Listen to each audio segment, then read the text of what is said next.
Hello again, everyone. It's Dave from Bar Metrics and the Bar Shift, 41 management lessons you don't have to learn the hard way. So I'm kicking off a series on burnout. I have had a lot of these conversations recently. I shot a whole video on this and the thing took like 20 minutes and everyone tells me, Dave, it's great, but it's just too damn long, and they're right. So I scrapped that and I'm going to chop this thing up into 3 digestible bits. And the first one is about scheduling. So I'm going to go off the assumption that all of you are working off some version of a schedule. Now, if you're like most people, what most people do when it comes to scheduling is they have a calendar in front of them and they start planning what are the must do things I have in the business. You start off on Monday and I got to do payroll. I got to run to the bank and et cetera, et cetera. And they go Monday, Tuesday through the balance of the week. I'm going to challenge you to sort of flip that on its head in terms of how we schedule. And it's what I call healthy scheduling. Now, this is especially important in our industry, more than any other industry I've ever been in, because we will tend to work 7 days a week, or at least we're in business. We're operating 7 days a week. And in some cases, 365 days a year, if not 365, 363 for most places. So it's critical that we are well balanced in our schedule and we take personal time into consideration when it comes to our schedule, and that's where we're going to do things a little different. So if you're using an app, I happen to use Google Calendar for everything. I like the integrated nature of Google and email and calendar and tasks and all that. But whatever you use, it doesn't matter to me what application that you use. What I want you to do is open up that schedule. And I want you to see if you have any personal time scheduled into your calendar. What I have to have is I need pretty much like a full day to recharge. Now, I'm a little bit longer in the tooth than what I used to be, so I get a little particular about my downtime, and Sundays are my downtime. Now, when I talk about personal recharge time, that's not family time, and people will get that confused. There's lots of layers that go wrong when people schedule their time, and the first one is they don't schedule personal time. And the second one is they confuse personal time and family time. Those are different. So on your personal time, that is your personal recharge. Think of yourself as a battery, and you're not on recharge if you're out doing stuff with the family. And I've got a big family, and I absolutely understand that we call them family obligations for a reason. Like, we might enjoy it, but that's work too. So if I'm going to do a great job for my business and my family, I need to be ready to go, rested, well charged. And I define that with my family too. So they know on Sundays when I'm vegging out in the basement, man, don't bother me. Unless the house is on fire, I don't need to be bothered. And maybe even then, only if people are in it. Otherwise, leave me alone. When I'm ready to do things with the family, they know it. So I'll schedule that downtime, and that's non-negotiable.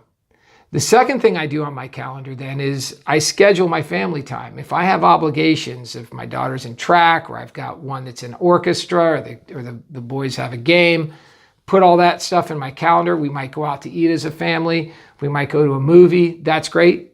I'll put that stuff in. I block that out. That's the starting point for building a schedule. Personal time, family time, because the family time is the why. Like, why do we do this? Well, we do it for those moments, and we do it for those people, and for those reasons. What's the point of working so hard if there's no time or quality time left for that group? So I encourage you, start with your personal recharge, build in the family time. Now, if you're young and you're at a place where you don't have those family obligations, that's one of the advantages you have in business of not having a family and not having those obligations, is you can repurpose that time back into the business. And look, do that while you're young. Crank that stuff out. Don't waste that time. Use that time back into the business and gain an advantage there. But over time, that's going to change for a lot of people. And as it does, schedule it. Then the third part is we schedule in the business obligations. And there's still plenty of time in our day to do that. And we start on our Monday and just work through your schedule and all the things you have to do. Now, we're not done yet. Within that time, what I want you to do is, let's say you're working a double. You're coming in on a day and you're going to work 8 to close or 9 to close. You have something like that. Within that, I still want you now to put downtime in.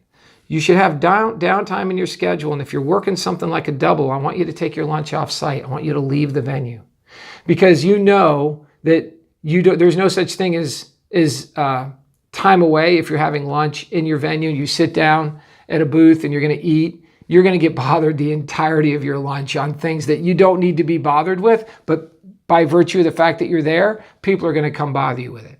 So I want you to schedule some time away from the business, but I want you to be disciplined about getting back into the business and doing what you need to do the rest of the day. The next thing is with vendors. When vendors come in and they want your immediate attention that's not been scheduled, look, it's okay to say to them, hey man, I hear you. I'm sure that's important. I'm that guy sometimes coming in wanting to talk to someone. I totally get it if they go, man, really want to talk to you, but I want to do it where I can give you the time and attention you deserve. Shoot me an email. Here's my card. Let's schedule some time. That's awesome, right? We're not obligated in this ADD sort of management by emergency business. Don't subscribe to that. Don't do it. Be selfish about your time in the name of being productive and efficient with your time, okay? The next thing I want you to do is color code this calendar. So gold is your personal time. That time is gold. That's what I do. And that time allows me to do a good job with everyone I need to interact with, everyone I'm responsible for, whether it's my family or the people in my business. The business stuff will get coded green, and then the family stuff gets coded blue. And do it however you want.